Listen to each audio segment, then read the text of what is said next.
Okay, so this is just a quick comparison between calculating your chart with Vedic versus Krishnamurthi Padhathi.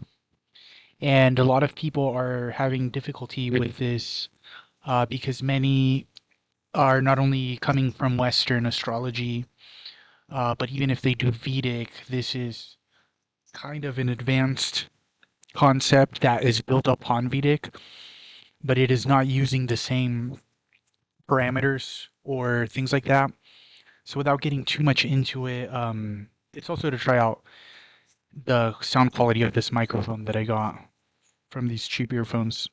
But here is my chart using KP coordinates. I'm also going to try to use a magnifying glass to see if it could zoom in on stuff. That way it could help you guys notice the difference. But on the surface, my Lugna chart still looks the same.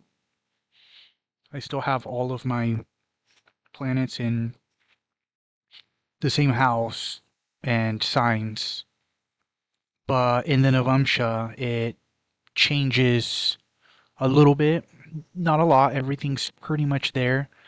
One planet did change from one house to the next.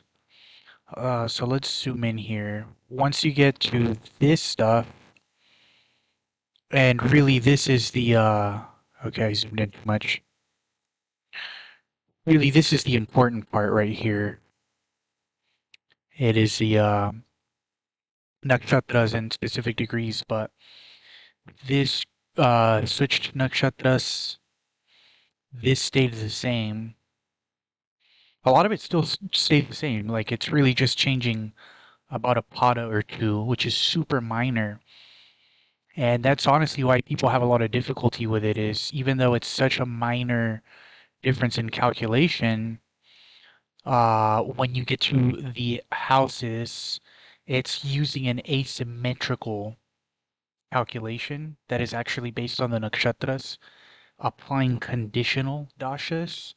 So I know that's a mouthful, but basically, even though this chart has so much, in this house, some of these will change. For example, my ascendant is touching the 12th more than it is first, not only because it is a Gandanta, which you can see in Vedic, but because this is utilizing the Bhavchalit technique and method. And then obviously it's got the KP calculation, so these are going to be different sublords that are based on the Krishnamurthi Padhathi calculations versus just traditional nakshatra scheme.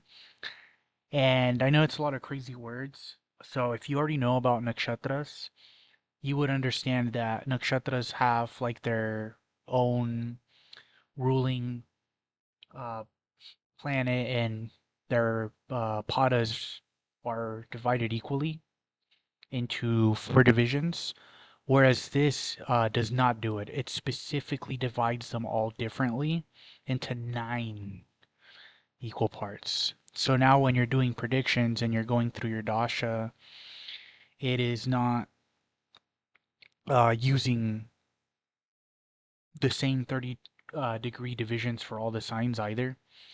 It is individually calculating all of them. So even though on, the big stuff, it all looks the same, once you start getting down to predictions, it is so much more precise that it will alter your results. And that's why a lot of people like using it, right? It's so accurate and scientific and mathematical. But I'll go ahead and stop there. This was just mostly for, the people that I already talked to that were curious about KP versus traditional Vedic.